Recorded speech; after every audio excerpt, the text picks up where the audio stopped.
कल्पना कीजिए एक ऐसी नदी जिसे वेदों ने नदियों की माता कहा, जिसके किनारों पर सभ्यता फली फूली और फिर वो नदी इतिहास से ऐसे गायब हो गई जैसे कभी अस्तित्व में ही नहीं थी। 4000 साल पहले क्या सच में एक पूरी नदी सूख गई, या फिर हम आज तक उसकी सही पहचान ही नहीं कर पाए? अगर सरस्वती नदी सिर्फ मिथक नहीं थी तो फिर वो गई कहाँ? और अगर वो सच में सूख गई तो क्या उसी के साथ सिंधु घाटी सभ्यता भी दम तोड़ गई? आज हम विज्ञान, सैटेलाइट और धरती की गहराइयों के साथ वेदों के सबसे बड़े रहस्य को खोलने जा रहे हैं। 19वीं सदी में जब ब्रिटिश इतिहासकारों ने भारत का अध्ययन शुरू किया तो उनके सामने एक बड़ी समस्या थी। वेदों में वर्णित सरस्वती नदी उन्हें कहीं दिखाई नहीं देती थी। सिंधु, झेलम और रावी जैसी नदियां तो मौजूद थीं, लेकिन सरस्वती, जिसे वेदों में सबसे महान बताया गया, वो कहीं नहीं थी। इसी आधार पर कई पश्चिमी विद्वानों ने निष्कर्ष निकाला कि सरस्वती एक पौराणिक नदी थी, एक धार्मिक कल्पना। लेकिन इस निष्कर्ष में एक बड़ी कमी थी।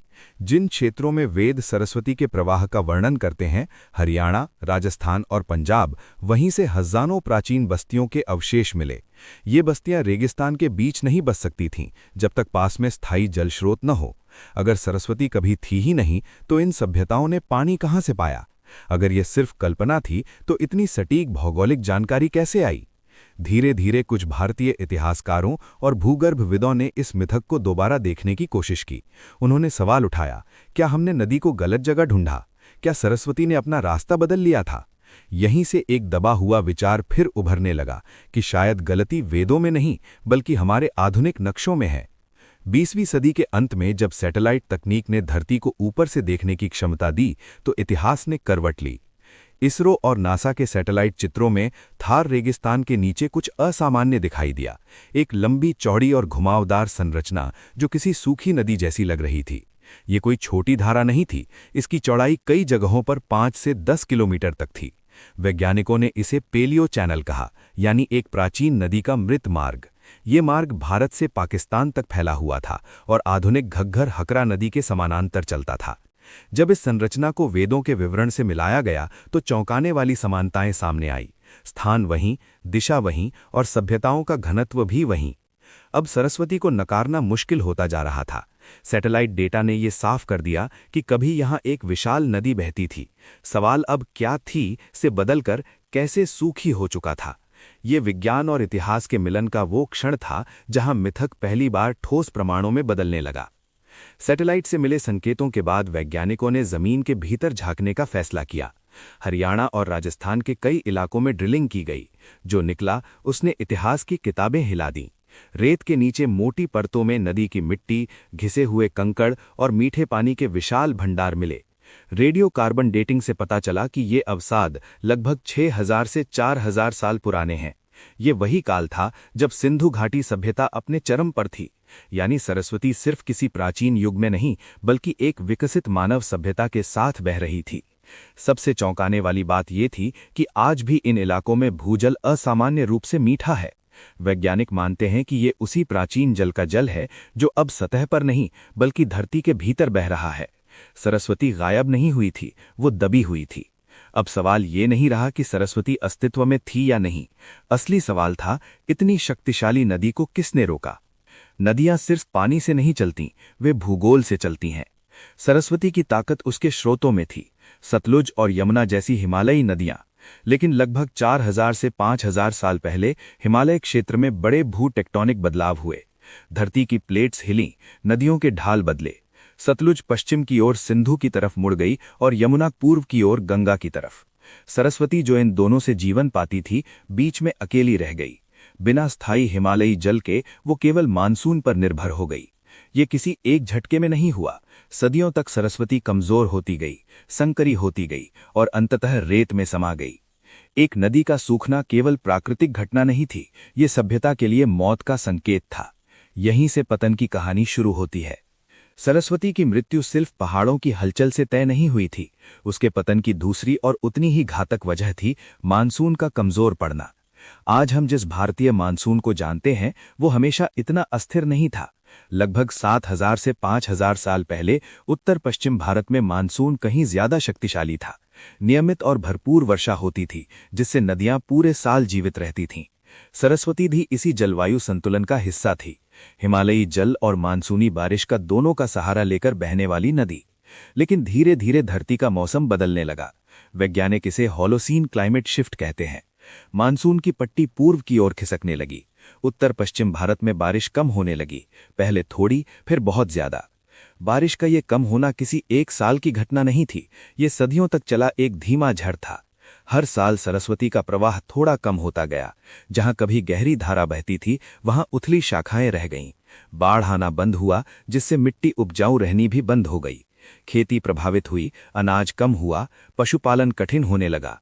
जब मानसून ने साथ छोड़ा तो सरस्वती के पास बचने का कोई रास्ता नहीं था। बिना बारिश के, बिना सहायक नदियों के वो रेत में समाती चली गई। ये सिर्फ एक नदी का सूखना नहीं था, ये जलवायु परिवर्तन का पहला बड़ा सबक था कि जब मौसम बदलता है तो सभ्यताएं भी बदल जाती हैं या मिट जाती हैं। सरस्वती सिर्फ एक नदी नहीं थी, वो एक सामाजिक रीढ़ थी। उसके किनारों पर बसे नगर केवल ईंटों और सड़कों का समूह नहीं थे, बल्कि एक जटिल सामाजिक व्यवस्था का हिस्सा थे।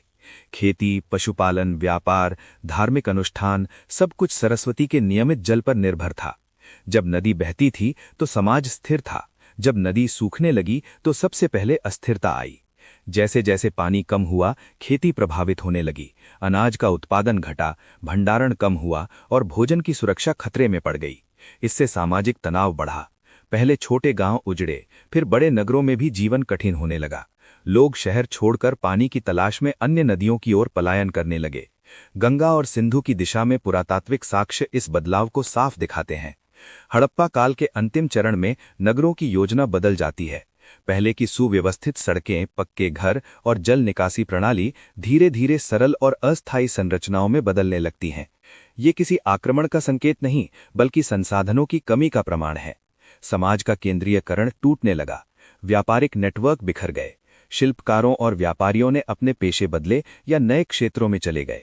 धार्मिक और सांस्कृतिक गतिविधियां भी सीमित होती चली गईं, क्योंकि सामूहिक जीवन को बनाए रखने वाला आधार पानी अब मौजूद नहीं था। इस तरह सिंधु घाटी सभ्यता का पतन अचानक नहीं हुआ। ये एक धीमी सामाजिक टूटन थी जो सरस्वती के हर सूखे मोड़ के साथ गहराती चली गई। सरस्वती का नाम इतिहास से मिट गया, लेकिन उसका जल शायद नहीं। आज भी हरियाणा, राजस्थान और पश्चिमी उत्तर प्रदेश के कुछ हिस्सों में एक अजीब बात देखी जाती है। चारों ओर शुष्क भूमि, कम वर्षा और रेगिस्तानी हालात, फिर भी कुओं और हैंडपंपों से निकलने वाला पानी असामान्य रूप से मीठा है। ये उस क्षेत्र की सामान्य भौगोलिक प्रकृति के विपरीत है। भूजल वैज्ञानिकों ने जब इस पानी की उम्र मापी तो चौंकाने वाला सच सामने आया। कई स्थानों पर मिला पानी हजारों साल पुराना है, इतना पुराना कि वो आधुनिक बारिश से जुड़ा ही नहीं है। इसे फॉसिल वाटर कहा जाता है।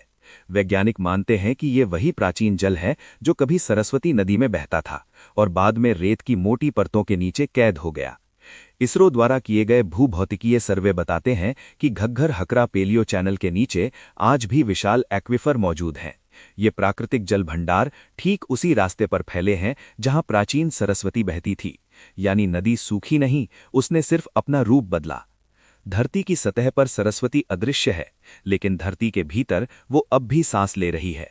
ये विचार सरस्वती को केवल अतीत की कथा नहीं, बल्कि वर्तमान की वास्तविकता बना देता है। वो हमें याद दिलाती है कि प्रकृति कभी अचानक खत्म नहीं होती, वो बस चुप हो जाती है, और जो सभ्यताएं उसकी इस चुप्पी को नहीं समझ पाती वे खुद इतिहास में खो जाती हैं। सरस्वती की खोज ने सिर्फ एक नदी को नहीं, बल्कि इतिहास लिखने के तरीकों को भी कटघरे में खड़ा कर दिया। लंबे समय तक आधुनिक इतिहासकारों ने वेदों को धार्मिक ग्रंथ मानकर अलग कर दिया। ऐसे ग्रंथ जिनमें प्रतीक हैं, कल्पनाएं हैं, पर ठोस इतिहास नहीं। दूसरी ओर वेदों में वर्णित भूगोल, नदियां और सभ्यताएं सदियों से भारतीय परंपरा का हिस्सा बनी रहीं। यही दो दृष्टिकोण आधुनिक अकादमिक इतिहास और प्राचीन वैदिक परंपरा आपस में टकराते रहे। लेकिन जब सैटेलाइट डेटा, भूगर्भीय सर्वे और पुरातात्विक प्रमाण सामने आए तो ये टकराव कमजोर होने लगा। वेदों में वर्णित सरस्वती का मार्ग, दिशा और स्वरूप सब कुछ वैज्ञानिक प्रमाणों से मेल खाने लगा। ये संयोग नहीं था, ये संकेत था कि प्राचीन ग्रंथ केवल आध्यात्मिक नहीं, बल्कि अनुभव और पर्यावरणीय स्मृति पर आधारित भी थे। इसका मतलब ये नहीं कि वेद विज्ञान की पाठ्यपुस्तक है, और ना ही ये कि आधुनिक इतिहास गलत है। सच्चाई इन दोनों के बीच कहीं है। वेदों ने सरस्वती को जीवित देखा था, आधुनिक इतिहास ने उसे मृत मान लिया था। आज विज्ञान बता रहा है, नदी मरी नहीं थी, बस समय के नीचे दब गई थी। सरस्वती का पुनः उभरना हमें ये सिखाता है कि अतीत को समझने के लिए किसी एक दृष्टि पर भरोसा करना पर्याप्त नहीं।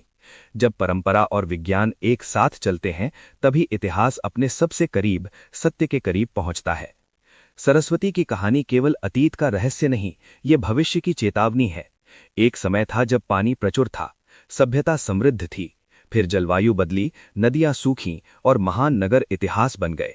आज जब नदियां फिर संकट में हैं, जब मानसून अनिश्चित हो रहा है, सरस्वती हमें याद दिलाती है कि सभ्यताएं हथियारों से नहीं, पानी के खत्म होने से गिरती हैं। प्रकृति चुपचाप संकेत देती है, सुनना हमारे ऊपर है, क्योंकि जब नदी मरती है तो सिर्फ पानी नहीं, पूरी सभ्यता मरती है।